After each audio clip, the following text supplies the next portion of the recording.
Hoje iremos configurar uma parte muito importante do nosso vSwitch. Eu estou falando do NICtime. A NICtime combina várias NICs físicas.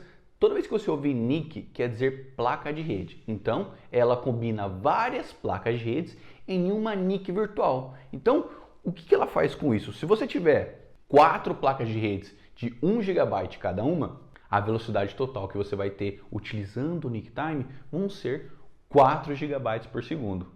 Com isso, você aumenta balanceamento de carga, desempenho, configuração de segurança também, e você pode, de uma forma muito mais prática, distribuir a forma como você vai utilizar a velocidade dentro da sua rede. Por exemplo, se é melhor fazer uma configuração para database, web server, file server, é com isso que o NICtime trabalha. Se você chegou aqui um pouco de paraquedas e está vendo somente esse conteúdo, é muito importante que você assista os nossos outros vídeos da nossa série, porque ele vai ajudar você e eu tenho certeza que você está querendo aprender. Então, aprenda tudo certinho para você poder compreender o que a gente está falando nesse vídeo. Antes da gente começar o nosso vídeo, eu quero fazer uma pergunta para você, para entender se você está entendendo o conteúdo que a gente está fazendo aqui sobre essa série de vídeos sobre o vSphere. E a nossa pergunta vai ser do nosso último vídeo, então preste atenção e me responde aqui nos comentários. Vamos imaginar que você quer criar um novo vSwitch para utilizar num port group já existente. Qual é o modo correto para fazer isso? Você deve simplesmente mudar o vSwitch dentro do port group ou você tem que refazer tudo do zero, criar um port group para associar esse novo vSwitch? Essa é a pergunta. Responde aqui nos comentários que eu quero saber se vocês estão entendendo.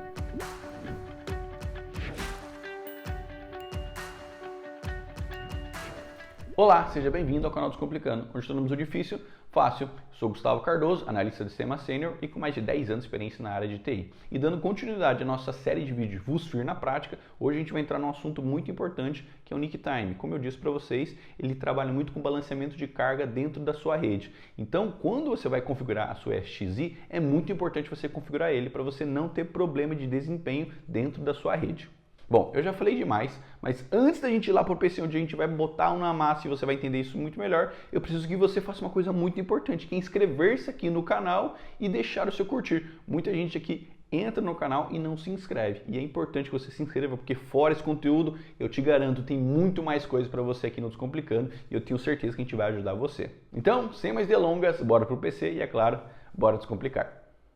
Bom, pessoal, eu já estou aqui conectado no meu host e vamos lá na nossa parte de network para a gente acessar o nosso Virtual Switch. Então, vamos em Network, vamos trabalhar hoje com um switch padrão que é o vSwitch 0, beleza? Vamos clicar nele aqui e depois vamos clicar em Edit Settings. Nos vídeos anteriores, a gente já falou sobre toda essa parte de configuração até a parte de Security. E hoje a gente vai abordar um tema importante que é o NICtime, que com ele a gente tem muita configuração importante que deve ser feita. Bom, quando você clica em NICtime, você pode ver que tem várias configurações. E o que é esse apanhado de configurações que é o nosso NICtime? Nada mais é do que uma junção de configurações onde você configura qual tipo de tráfego vai ser feito, como que a placa de rede virtual conversando com a placa de rede física. Por exemplo, aqui tem configurações que são melhores para quando você tem um banco de dados, um file server ou um servidor web. Então tem muita coisa importante aqui que você tem que fazer para que você possa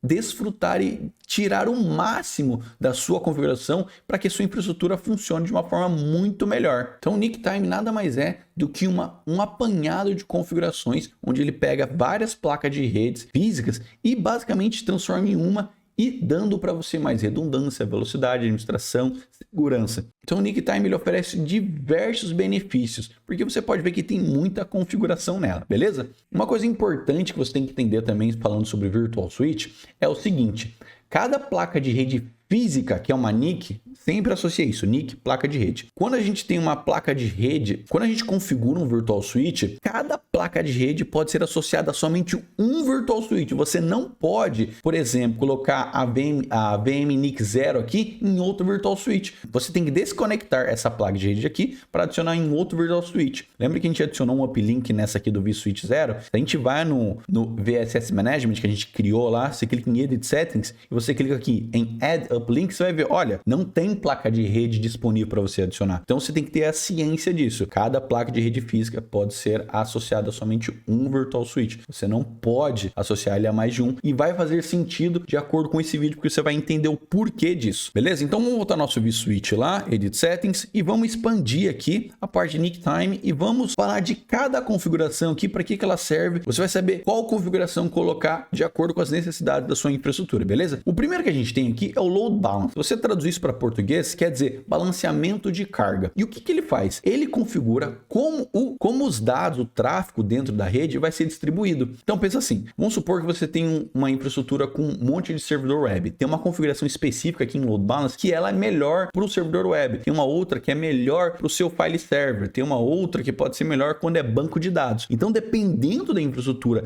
se ela for muito grande, talvez seja interessante você criar virtual suites para esses tipos de servidores. Vamos supor, servidor que é somente banco de dados, vai ficar nesse vSwitch. Servidor que são file servers, vai ficar nesse vSwitch, porque a infraestrutura é muito grande. Mas, obviamente, tem uma configuração que ela atende um pouquinho de cada coisa, mas ela não consegue extrair um máximo de desempenho. Então, essa parte você entendeu. Beleza, Gustavo, mas eu vi aqui que tem 4 tipos de configurações. Me explica um pouquinho como cada uma funciona e eu vou te explicar. Vamos lá. Vamos começar aqui com Route Based on IP Hash.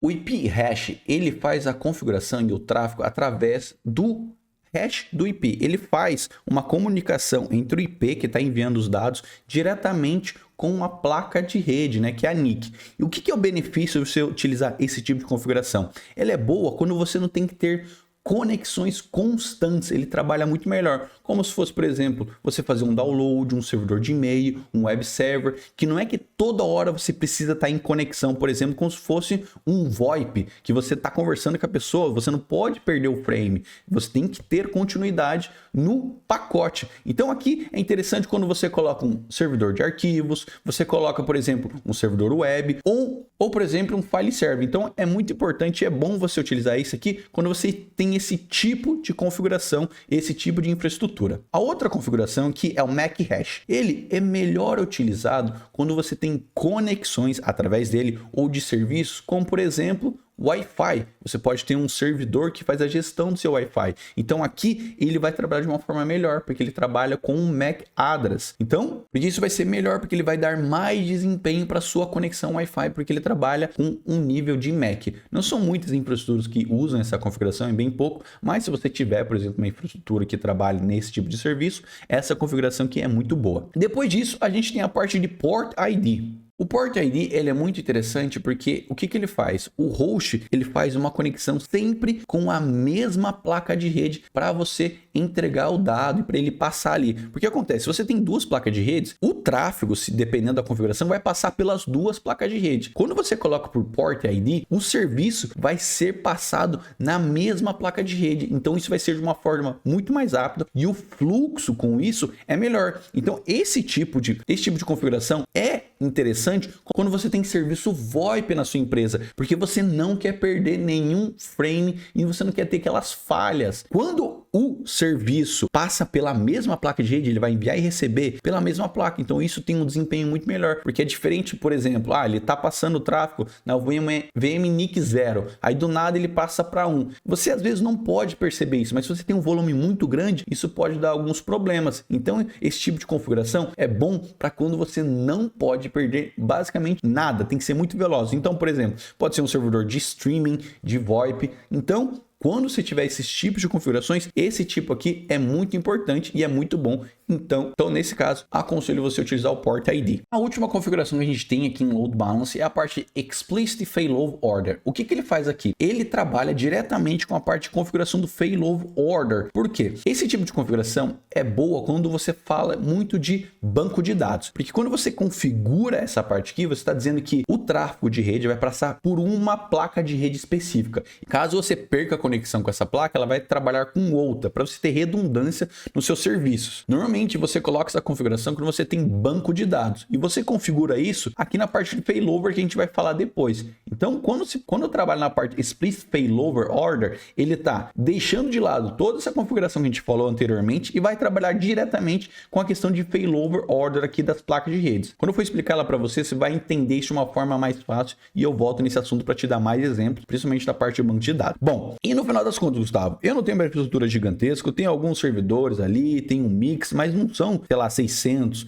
1000 servidores, ou infraestrutura que eu já trabalhei com 5.000 servers. Eu tenho, sei lá, 40 servers. O que eu coloco aqui para ficar um pouquinho melhor para tudo? Normalmente a gente usa a parte de Port ID aqui, que eu falei para vocês que é a parte onde ele prioriza utilizar uma placa de rede ali, passa o mesmo tráfego ali, não tem muita diferença, e assim você consegue trabalhar de uma forma fácil e mais tranquila, né? Você não tem que ficar tendo muita dor de cabeça, beleza? E vamos deixar essa parte aqui, então, Port ID. Vamos falar de uma configuração que é muito importante, que é a Network Failover Detection. Ela trabalha como se fosse um sistema de monitoramento das suas placas de rede. E se você tiver algum problema, ela te envia um sinal, um alerta dentro da sua infraestrutura, e também ela trabalha junto com a parte de Failover Order, porque se ela detectar que uma coisa não está funcionando, ela vai desativar uma placa de rede e colocar uma outra para trabalhar. Mas fora isso, a gente tem duas configurações aqui básicas, que é a Link States Only e a Beacon Only, né? Beacon Only, eu acho que essa é a pronúncia correta, eu não sei. O Link States Only, ela é boa quando você tem suítes diferentes dentro da sua infraestrutura,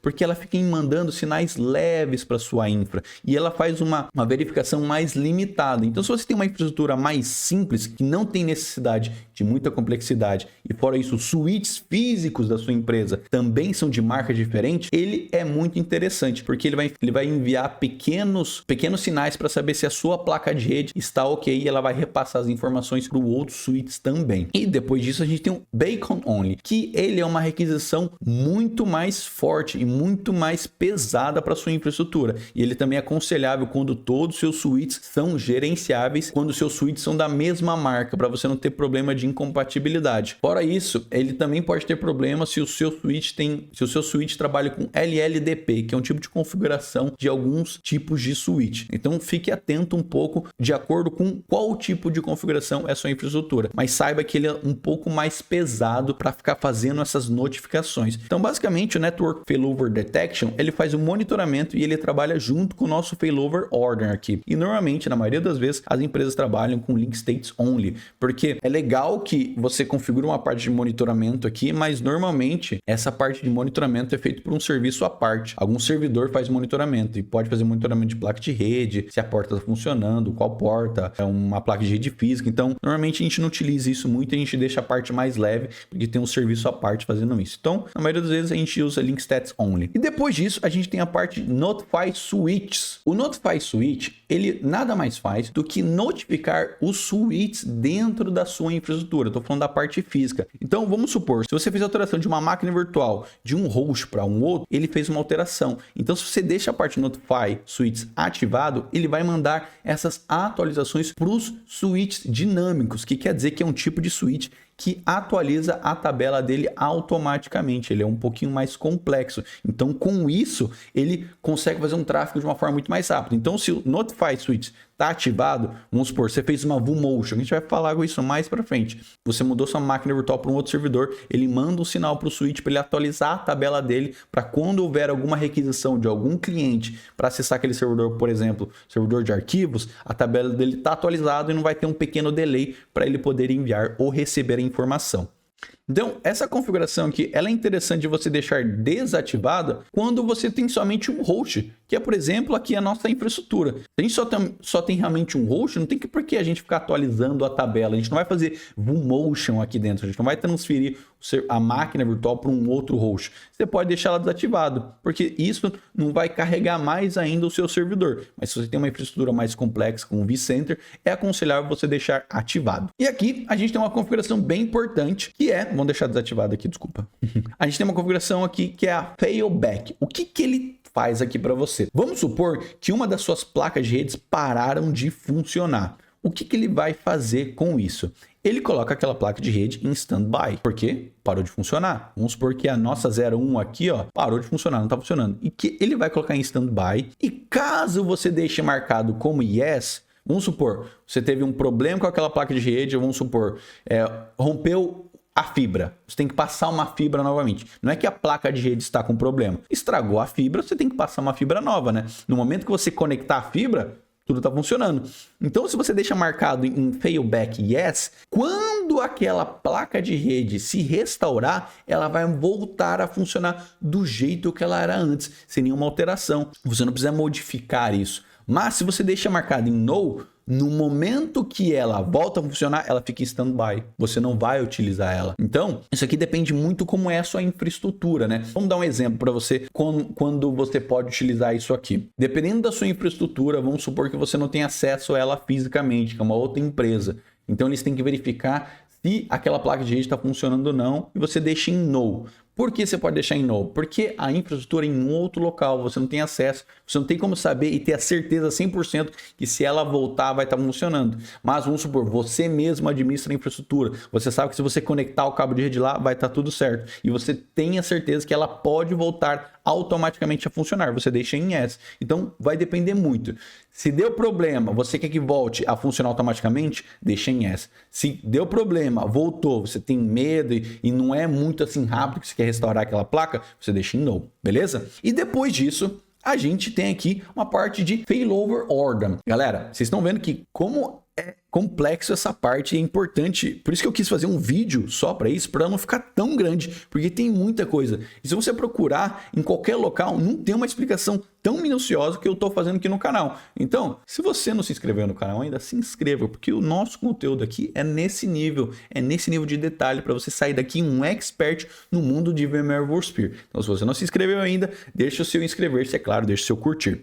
Bom, a parte de failover order, ela trabalha na questão de caso uma placa de rede pare de funcionar, uma outra tem que assumir o trabalho dela. Aqui a gente tem duas. Vamos supor que a gente está tendo um tráfego de dados aqui passando na 0 e também estamos passando tráfego de dados na 1. Caso a minha 0 morra, quem vai assumir o posto da minha 0 é a 1.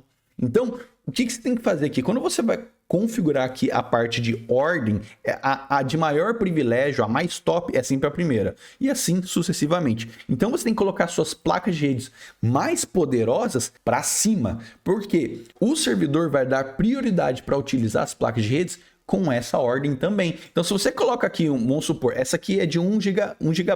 Se você coloca uma de 500 MB, a de 500 MB vai ter prioridade e a de 1 GB vai ficar ali. Quando tiver que ser usada, eu utilizo. Fora isso, caso a minha 0 morra, a minha 1 toma o lugar dela. Entendeu? Então, você tem que configurar isso sempre as mais poderosas por primeiro e as de mais baixa velocidade você deixa por último. Aí você pode fazer isso de acordo, clicando aqui, colocando Move to Down, Move to Up. Aqui não tem diferença porque as minhas placas de redes são iguais, né? Mas dependendo da sua infraestrutura, você pode ter placas de redes de velocidade diferente.